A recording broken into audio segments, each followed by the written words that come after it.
Here we have Rosie got grabbed from behind, so she's got a little slow. She's going to yank the thumb or fingers as she can and put pressure. She's going to step in with an elbow strike because her hand is still caught. Now she's going to whip him around into a throw.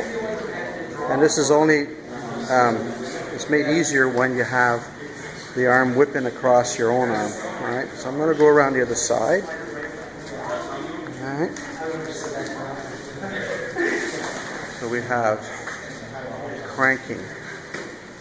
Alright. Strike. Release. And throw. There you go. Just like that. Okay.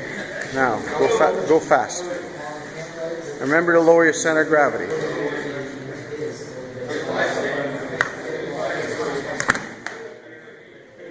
And that is it. Thank you very much, Rosie, James.